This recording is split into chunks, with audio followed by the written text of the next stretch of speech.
जय श्री राम, जय माई की। मैं नितेश रघुवंशी और आप सभी को हिंदू नववर्ष की बहुत बहुत शुभकामनाएं। दोस्तों, हिंदू नववर्ष केवल कैलेंडर का एक पन्ना पलटना ही नहीं, बल्कि ये इस प्रकृति के पुनर्जन्म को अपनी आंखों से देखने का और महसूस करने का पर्व है।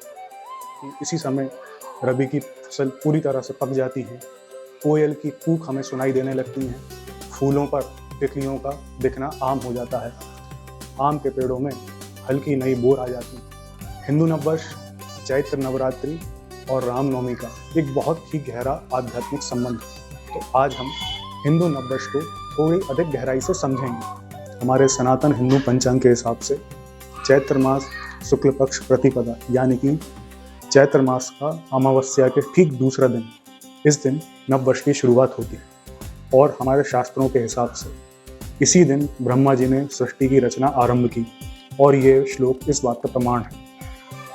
चैत्र मासी जगत ब्रह्मा सस्रच प्रथमे हनि शुक्ल पक्षे समग्रेतु तदा सूर्योदय सति। ब्रह्मा जी ने इस सृष्टि की रचना करी तो 9 ग्रह भी बनाए, 27 नक्षत्र भी बनाए और 12 राशियां भी बनाई। ब्रह्मा जी ने यूनिवर्स बनाया, उस समय ग्रहों की, राशियों की स्थिति क्या थी, ये श्लोक हमें बताता है।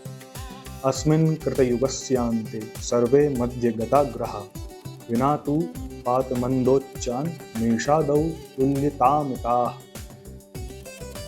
सूर्य और सभी ग्रह मेष राशि में एक साथ अलाइन हो गए, मेष राशि में स्थित हो गए। यूनिवर्स के क्रिएशन के टाइम सूर्य और सारे ग्रह मेष राशि में स्थित हुए, इसलिए मेष राशि को पहली राशि का दर्जा प्राप्त हुआ।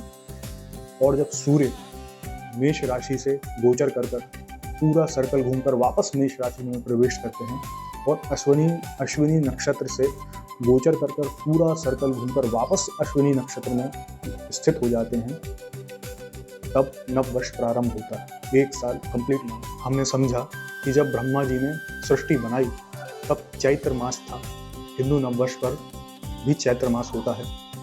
तिथि शुक्ल पक्ष प्रतिपदा थी, हिंदू नववर्ष भी शुक्ल पक्ष प्रतिपदा को ही मनाते हैं। सूर्य मेष राशि में स्थित थे, नववर्ष पर भी सूर्य मेष राशि के आसपास स्थित होते हैं, नक्षत्र अश्विनी के आसपास स्थित होते हैं। तो ये सारा कैलकुलेशन हम इससे समझ सकते हैं कि ये ज्योतिष के हिसाब से कितना साइंटिफिक पर्व है। यह श्लोक हमें ये ज्ञान प्रदान कर रहे हैं कि समय केवल एक रैंडम अवधारणा नहीं, बल्कि यह सूर्य, चंद्रमा आदि ग्रहों की मूवमेंट का एक सटीक मैथमेटिक्स है। चैत्र शुक्ल प्रतिपदा वो परफेक्ट पॉइंट है जहाँ से समय प्रारंभ हुआ और मास, युग, वर्ष, कल्प अस्तित्व में आए। आखिरी में एक बात और, ठंडों में आपके शरीर में जमा हुआ कफ इस बढ़ती हुई गर्मी के कारण पिघलने लगता है और आपके पेट में पहुंच जाता है। वहाँ आपकी पाचन शक्ति को कमजोर करता है, जिसे हम जठर अग्नि बोलते हैं। इससे शरीर में कुछ विकार उत्पन्न हो जाते हैं। इन विकारों को बैलेंस करने के लिए ही मिश्री और नीम को खाने की परंपरा। ये परंपरा हमें ये भी याद दिलाती है कि आने वाला नववर्ष मिश्री की मिठास की तरह सिर्फ सुखों से भरा नहीं होगा, इसमें नीम की कड़वाहट भी होगी, जो समय समय पर आपको दुख तकलीफों के तौर पर आती रहेगी। आपको दुखों और सुखों को समान भाव से अपनाना है और नववर्ष में आगे बढ़ते जाना है। जय जय श्री राम, धर्म की जय हो।